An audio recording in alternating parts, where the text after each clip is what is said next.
Hello beautiful peoples, कैसे हैं आप लोग? आई होप बहुत अच्छे होंगे। आपका अपने YouTube channel Bhagyashree tech corridor में वेलकम है, मोस्ट वेलकम है।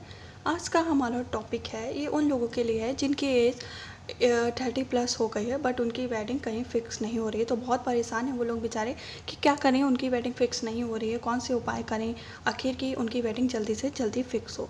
तो आज मैंने लिया है एस्ट्रो से कि आपकी कुंडली में कौन से ऐसे ग्रह हैं जो बैठ जाते हैं और आपकी वेडिंग में देरी करते हैं। तो मैंने आज एक कुंडली का ये चार्ट निकाला है जिसमें से ये लग्न चार्ट होता है। इसमें आप जो लोग मतलब जानते हैं कुंडली को, उनको पता होगा, और जो लोग नहीं जानते हैं तो मैं उनको बता रही हूँ कि आपका लग्न चार्ट होता है। ऐसे आप देख सकते हैं उसमें स्टार्टिंग में, तो इसमें सबके लग्न चार्ट में 7th हाउस होता है। उस हाउस से हम देखेंगे कि आपकी वेडिंग क्यों नहीं हो रही है और क्या वजह है जो मतलब आपकी वेडिंग में देरी हो रही है। तो आज का हमारा टॉपिक यही है।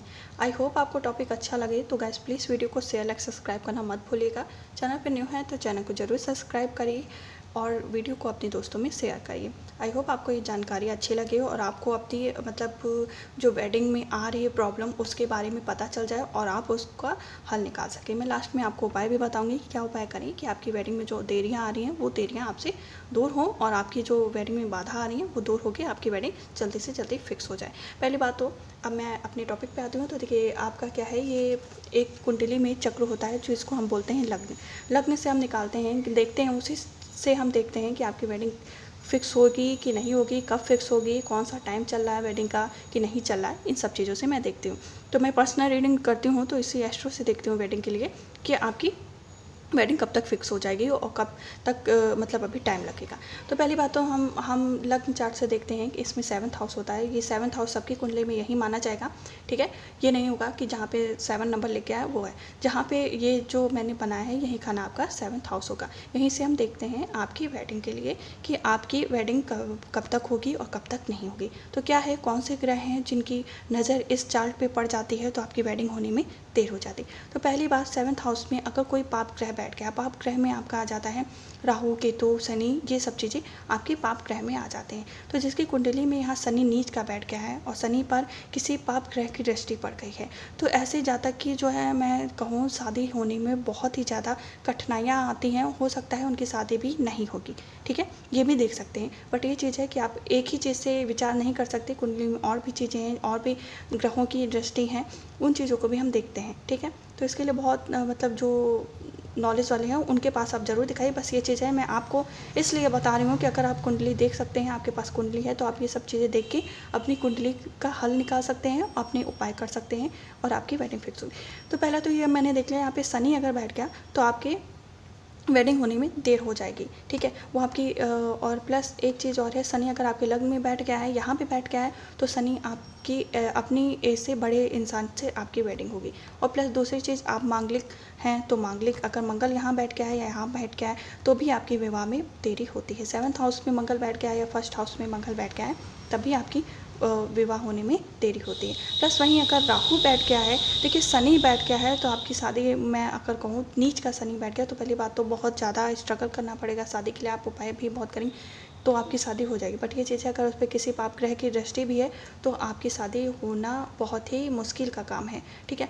और वहीं मैं अगर मंगल की बात करूँ तो मंगल तो पहली बात है कि बैठ जाएगा तो मांगलिक दोष बना देगा। उसके बाद आपकी जो वेडिंग होगी उसे होने में बहुत ज़्यादा मतलब स्ट्रगल करना पड़ेगा और प्लस आपके जो अपने स्पाउस है उससे भी बहुत ही कम बनेगी। तो ये हर हाउस में अलग अलग अपनी, उस पर भी मैं मांगलिक दोष पे भी एक वीडियो अपलोड करूँगी जस्ट इसके बाद, ठीक है। तो और ये हो गया आपके मंगल और शनि की वजह से। और तीसरा जो हमारा ग्रह होता है वो रहता है राहु।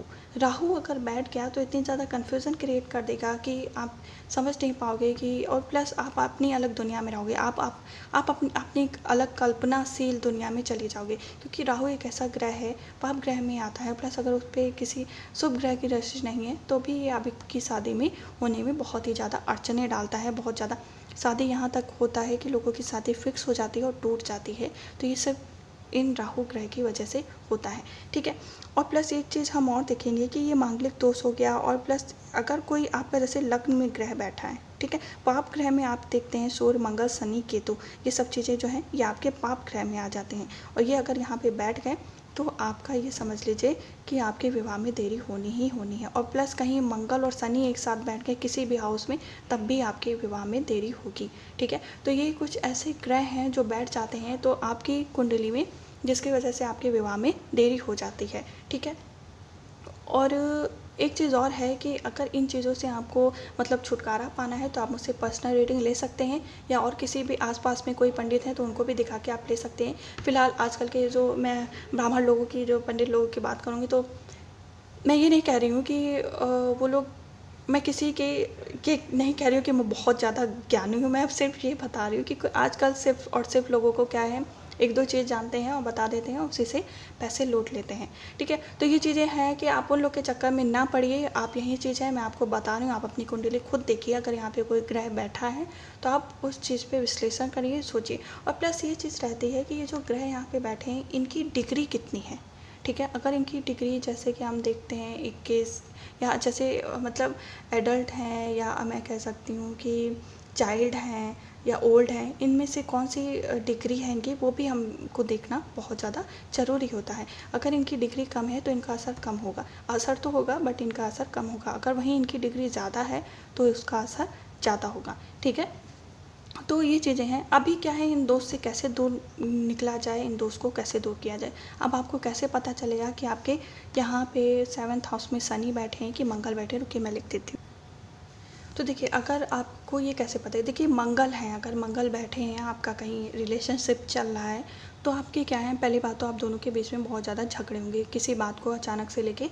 और ये जो झगड़ा आपका होगा, ये आपको मैं ट्यूसडे को अधिक से अधिक, जिस दिन ट्यूसडे होगा उस दिन ज़्यादा झगड़ा होगा। ठीक है, दूसरा शनिवार को जो शनि देव हैं, उनकी वजह से क्या है, आपका कहीं मन लगे। पहली बात तो आपको ये रिलेशनशिप में जल्दी बंधोगे नहीं, किसी रिलेशनशिप में आप जाओगे ही नहीं, क्योंकि ये बहुत ज़्यादा एकांत प्रिय हो जाते हैं। जिसके मतलब 7th हाउस में बैठ जाए, जहाँ पे भी बैठ जाए, बहुत ही इंसान सन्यासी बन जाता है। तो आप रिलेशनशिप में नहीं जाओगे, प्लस आपका कहीं पे भी मतलब बात नहीं बनेगी। और राहु क्या है, अगर राहु बैठ गए हैं तो आप किसी एक जगह पे फिक्स नहीं हो पाओगी, या हो पाओगे। आपकी तरफ 2-3 लोग ऐसे ऑफर्स आएंगे कि आप कंफ्यूज हो जाइए कि आपको इन्हें सेलेक्ट करना है कि उन्हें सेलेक्ट करना है। आप अपनी बात पे नहीं रह पाओगे, अपनी बात से अलग हो जाओगे।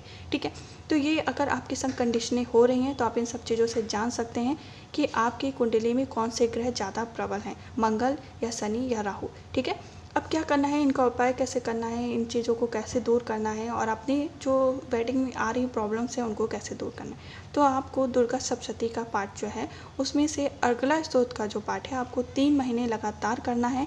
और उसको अपने ये जो राइट हैंड है, इसमें जल लेना है, और इसमें आचमनी से आपको यही प्रार्थना करनी है कि इस ग्रह की शांति की वजह से शांति करिए भगवान, और इस ग्रह की वजह से मेरी जो प्रॉब्लम्स आ रही हैं उनको दूर करिए शादी में। ठीक है, और आपको क्या है, 3 महीने लगातार दुर्गा सप्तशती का पाठ करना है। जो लोग इसकी शादी में बाधा आ रही, वही चीज़ है जिनके मतलब मांगलिक दोष है, उसके लिए मैं तो स्पेशल वीडियो बना दूँगी, तो आप लोग वो देख सकते हैं। वरना जो लोग मांगलिक दोष के प्रभावित से बहुत ज़्यादा परेशान हैं, उनको क्या करना है, उनको माता चंडी जो है उनकी पूजा करनी है, उनकी आराधना करनी है। तो आपको जो लाइफ में या जो आपकी वेडिंग में प्रॉब्लम्स आ रही वो आपसे दूर होंगी। ठीक है, तो ये था आज का टॉपिक। आई होप आपको मतलब टॉपिक समझ में आया होगा। नहीं समझ में आया तो आप मुझसे पर्सनल रीडिंग ले सकते हैं, और आप अपनी वेडिंग से रिलेटेड कोई भी क्वेश्चन है तो वहाँ पे पूछ सकते हैं। हम फिर मिलेंगे इस टॉपिक के संग। तब तक के लिए अपना ख्याल रखना, खुश रहना, हैप्पी रहना है। Bye bye.